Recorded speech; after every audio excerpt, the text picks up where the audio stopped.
welcome back to the Citizen channel and another episode of CITY130 where we look back in time, normally to the first ever league meeting of Manchester City and someone else. Today I'm recording this prior to a game against West Ham United, of course, who've moved stadiums themselves in the meantime from where we first met them, of course.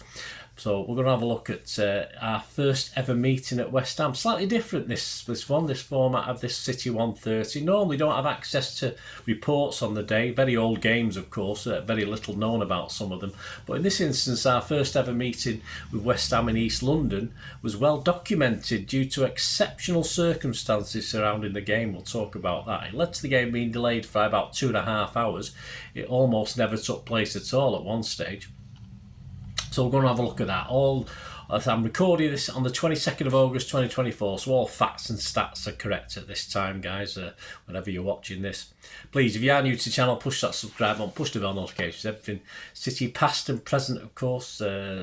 We do have memberships now for the channel, just 99p a month as I'm recording this. If you can support me, that'd be wonderful. Lots of history stuff, of course, doesn't get published for months, even over a year sometimes. So as soon as you become a member, you get instant access to all my history stuff as well. So dozens and dozens of vlogs that won't be available for general release. And you can also have, where available, a copy of the script. So if you're interested in history, if you want the script to this, etc., and you're interested in City history, you want hard copy, I'll send you that and you can do with it as you wish as well. So if you join me through the membership, that's wonderful, as well as subscribing and pressing that notification button. But even if you just give me a little like, guys, that'll do for now. And we do have sponsors as well. If you want to sponsor the channel, please get in touch and we can have a chat about that. I will give you my socials at the end of this look at City at West Ham. Our first meeting at West Ham was match day 40 of 42 back in 1923-24, so just over 100 years ago. On the 26th of April 1924 we met them. Ernest Magnell was then the City manager. It would be his last season in charge of City after taking the reins in season 1912-13, and his best ever league finish for City was runners-up in the First Division in 1920-21. He was, of course, instrumental in City's move from Hyde Road to Main Road. His record for City: played 350, won 151, drawn 82, lost 117, so not too bad. Scored 500, we let 457 in.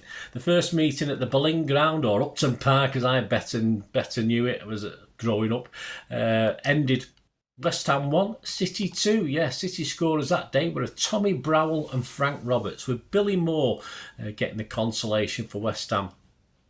The game, as I mentioned already, was nearly never took place. We'll have more of that in a moment with a special little report on it. Let's have more about the City scorers. So City scorer Tommy Browell was from Walbottle in Northumberland. He made 222 league appearances for City, scored 122 goals. That's not bad, is it? FA Cup appearances, he made 25, scoring 17 goals. And he scored on his City debut at home to Wednesday, who became Sheffield Wednesday, of course, on November the 8th.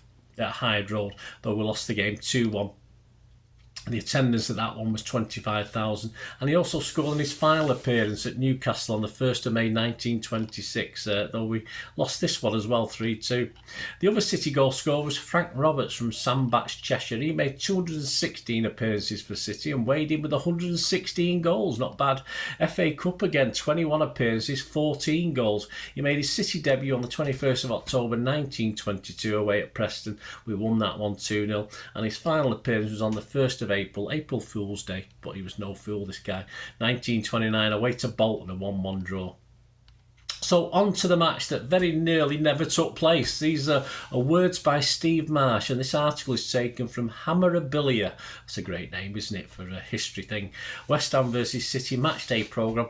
Only last season, as I'm recording this, yes, 16th of September 2023. So we'll have a look at that, make sure my glasses are working properly. Right, so let's have a look. West Ham United's concluding home league fixture of the 23-24 season was also FA Cup final day, while Newcastle and Villa, Newcastle beat us in the semi-final that season, got to the final. While Newcastle and Villa were contested the showpiece at Wembley for the remaining teams on the 26th of April 1924, it was just a normal Saturday match day. Oh, that was the plan. The visit of City turned out to be nothing like a normal normal Saturday, scheduled to kick off at 3:15 p.m. The Boleyn ground fixture was the climax to the home programme in the Hammers' first ever top flight campaign. 18,000 spectators assembled, but as events of that afternoon started to unfold, kick-off will be delayed for well over 2.5 hours. At 3:15 approached, there was no movement from the tunnel as the visitors had failed to arrive on time. I hope the FA don't fine us for that, or didn't fine us for that. City had started their journey at 10 o'clock and were due at Euston at 1:15 p.m. A fatal crash en route. Their train was diverted to make a stop at Wembley to discharge cup final supporters. Then, to their dismay, the City party received news of an accident on the line, but were assured there would be no difficulty in getting through to the London terminus. The train continued but stopped within a mile of its destination, eventually pulling into Euston 3 hours and 45 minutes late. Back in East London, the West Ham management were concerned as to the whereabouts of the Manchester team. They might at least have sent a wire or phone message, was the frequent remark. Unbeknown, the Manchester team were cut off from all communications. Word eventually arrived that the delay was due to a railway accident. It later transpired that an early morning train carrying Aston Villa supporters to the FA Cup final had crashed into the rear of a football special, resulting in 5 fatalities and around 70 injured. A chalkboard was taken around the perimeter of the pitch, informing the crowd that Manchester City had arrived at Euston and were on the way, and the news was greeted with loud cheers. The sun was shining after the heavy showers of the morning, and the spectators enjoying the excellent music of K Division Police Band. In between the musical numbers, they talked football with an eye open for any movement in the direction of the tunnel. Their patience and good humour prevailed, with an occasional burst of laughter now and then from some little incident in other circumstances that would have passed unnoticed, along with an intermittent cheer for the bandsmen who had long since gone through their repertoire and were now playing popular selections from the period. The Manchester City party finally arrived at 5 o'clock, and by 5:26 the sky blue clad opposition kicked off some 2 hours and 11 minutes late. The long delay seemed to cause more upset and disruption to West Ham than to their opponents. After 7 minutes, the ball was crossed from the left wing into the home goal mouth. West Ham keeper Tommy Hampson stretched up and knocked the ball onto his own crossbar. He was unable to recover before Tommy Browell, as we know him, City's number 9, bundled the rebound home. The home side applied pressure but were unable to breach the City defence, and the outstanding goalkeeper of James Mitchell until 5 minutes before the interval, when Tommy Hughes centred and Billy Moore's header found the back of the net at a time when Mitchell was off the pitch, having been knocked out in a collision with centre-half Jimmy Elwood taking over between the posts. Despite being a man down 7 minutes into the second half, City regained the lead when Frank Roberts pounced after home defender William Henderson's indecision gifted the visitors what proved to be the winning counter. Although the Hammers continued to attack, they frittered away a number of chances in a disappointing display.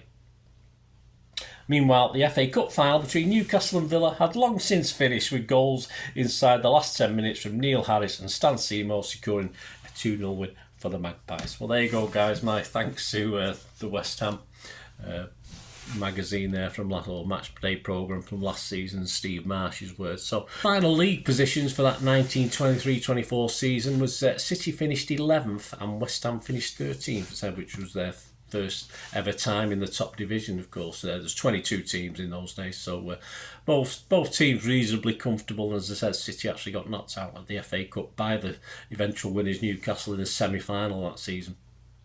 There you go, a little different look this week to the CITY130. I'll be back as I'm recording this, so there'll be a little international break, so I'll be back with a CITY130 for the visit of Brentford. Yes, well, Brentford for another London team, of course. With you tend to forget Brentford have a sort of first division pedigree back in the day as well, but they certainly did. So enjoy that. Please come back for that CITY130 on Brentford. So, as I said, thank you. Please check out my Pepsi 11 feature on the visit to West Ham, where we'll look at their form. If you're watching this sort of near that game, of course, you might be watching this in the future. It doesn't matter, whatever. But please check out the channel. We do have sponsors at the moment. If you're interested in yourself in sponsoring the channel, just give us a shout. My socials will be on screen. Our regular sponsors, Piat6505, have a little eBay shop. So if you copy the link in the description below, and again, depending depending when you're watching this, you'll go straight to their shop. And if you do place an order, just mention me and you'll automatically get a 10% refund as well. So my thanks to P6505. And any interest you have yourself, just let us know through one of my socials and we can have a chat about it. Thanks for watching, guys. Hope you enjoyed that. Let us know. I'm just going to say, let us know any memories of the game, but I doubt you were there at that one. But any memories of West Ham City games? My first trip to Upton Park was late 70s. Yeah, so wasn't the nicest, friendliest place to go. It's changed a little bit since then. Let us know any memories, guys. Thanks for watching. Until we meet again, only ever ask one thing, don't I, please? Stay safe, Blues, and anyone else watching, especially if you've got any West Ham fans, because we sort of like each other now, don't we? Not like the old 70s, that's for sure, 80s even. So, yeah, let us know any memories you've got. Until the next time, only ever ask one thing, don't I? Come on, City! Bye for now.